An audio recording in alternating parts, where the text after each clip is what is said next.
आचारसंहिता लागू झाली म्हणजे नक्की काय? आचारसंहिता म्हणजे नक्की आहे तरी काय? पाहूयात या व्हिडिओच्या माध्यमातून.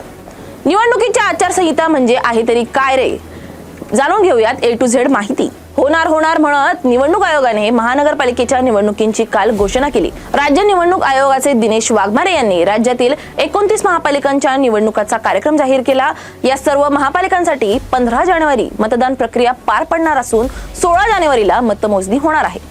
देशात पहिल्यांदा 1967च्या लोकसभा आणि विधानसभा निवडणुकीत आचारसंहितेची अंमलबजावणी करण्यात आली. निवडणुका जवळ आल्या की आचारसंहिता हा शब्द सतत कानावर पडतो. निवडणूक आयोगानं निवडणुकांच्या तारखांची घोषणा करताच आचारसंहिता लागू होते. निवडणुकीच्या काळात सत्ताधारी तसंच विरोधकांना आचारसंहितेचं पालन करणं अनिवार्य असतं. निवडणूक आचारसंहिता म्हणजे काय? आचारसंहितेच्या कालावधीत कोणते नियम असतात याची A to Z माहिती जाणून घेऊयात. नमस्कार, मी स्नेहल चौधरी. आपण पाहत आहात LS मराठी. राजकीय पक्ष आणि उमेदवारांनी निवडणूक जाहीर झाल्यानंतर काय करावं आणि काय करू नये याचा नियमावलीचा यामध्ये समावेश असतो. या नियमावलीला आदर्श आचारसंहिता असं म्हटलं जातं. निवडणुका लढवणारे सर्व राजकीय पक्ष आणि उमेदवारांसाठी निवडणूक आयोग एक आदर्श आचारसंहिता जारी करतं. या आचारसंहितेचं पालन करणं या सर्वांसाठी बंधनकारक असतं. भारतीय राज्यघटनेच्या कलम 324 नुसार निवडणूक आयोगाकडे निवडणुकीच्या काळात केंद्र आणि राज्य सरकार सर्व उमेदवार आणि राजकीय पक्षावर देखरेख करण्याचा अधिकार आहे. मतदारांना पैसे वाटणे, महागड्या भेटवस्तू देणे, आमिष दाखवणे या सर्व प्रकारांना आचारसंहिता काळात सक्त मनाई घालण्यात येते. या कालावधीत विद्यमान सरकारला कोणत्याही विकास कामांची घोषणा करता येत नाही. सत्तारूढ पक्षांच्या मंत्र्याला रस्ते, पाणी, वीज देऊ अशी आश्वासनं देता येत नाहीत. निवडणुकीवर परिणाम होणाऱ्या कोणत्याही अधिकाऱ्याची आपल्या आवडीच्या ठिकाणी बदली करता येत नाही. मतदारांना धमक्या देणं, दबाव आणणं हे आदर्श आचारसंहितेचा भंग आहे. आचारसंहिता लागू झाल्यानंतर राजकीय सभा किंवा बैठक घेण्यासाठी पोलिसांची संमती आवश्यक असते. निष्पक्षपातीपणे निवडणुका व्हाव्यात यासाठी निवडणूक आयोगाने काही नियम घातलेत. याच नियमांना आचारसंहिता म्हणतात. निवडणुकीत सहभागी होणाऱ्या सगळ्या राजकीय पक्षांना आणि उमेदवारांना आचारसंहितेचं पालन बंधनकारक आहे. एखाद्या उमेदवारानं किंवा राजकीय पक्षानं आचारसंहितेचं उल्लंघन केलं तर निवडणूक आयोग त्याच्यावर कारवाई करू शकतं.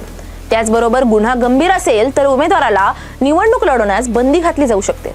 सत्ताधारी पक्षाला निवडणूक आचारसंहिता लागू झाल्यानंतर कुठल्याही प्रकारे सरकारी घोषणा करता येत नाही. तसंच नवीन योजना सुरू करता येत नाही. उद्घाटन, लोकार्पण, भूमिपूजन असे कार्यक्रमही घेता येत नाहीत. सरकारी गाडी, सरकारी बंगला किंवा सरकारी विमानाचा वापर निवडणूक प्रचारासाठी वापर करण्यास बंधन आहे. कुठल्याही पक्षाला प्रचार सभा, रॅली किंवा मिरवणूक काढायची असेल तर पोलिसांची पूर्व परवानगी घ्यावीच लागते. कुठल्याही राजकीय पक्षाच्या नेत्याला किंवा उमेदवाराला धर्म, जाती, पंथ या आधारे मतदारांना मत देण्याचं आवाहन करण्यास बंधन आहे. जाती धर्मावरून तणाव निर्माण होईल अशी कुठलीही कृती प्रचारादरम्यान आयोगाला कारवाई करण्याचा अधिकार आहे. कुणाच्याही घरावर, जमिनीवर, घराच्या परिसरावर किंवा भिंतीवर राजकीय पक्षांचे झेंडे, बॅनर, पत्रक असं काही लावण्यापूर्वी संबंधित व्यक्तीची परवानगी घेणं आवश्यक आहे. विनापरवानगी प्रचार करण्याची अनुमती नाही. विनापरवानगी मतदानाच्या दिवशी दारूची दुकानं बंद असणे आवश्यक आहे. प्रचारादरम्यान किंवा मतदानाच्या दिवशी दारू अथवा पैसे वाटण्यास प्रतिबंधित आहे. मतदान केंद्राजवळ कुठल्याही राजकीय पक्षाची किंवा उमेदवाराच्या समर्थकांची गर्दी जमू नये याची दक्षता घ्यावी असं आचारसंहितेत आहे. मतदानाच्या दिवशी लागणारे पक्षांचे बूथ साधेपणाचेच लावलेले असावे. प्रचार साहित्य किंवा मतदारांना भुलवणारी कुठलीही गोष्ट तिथे असता कामा नये.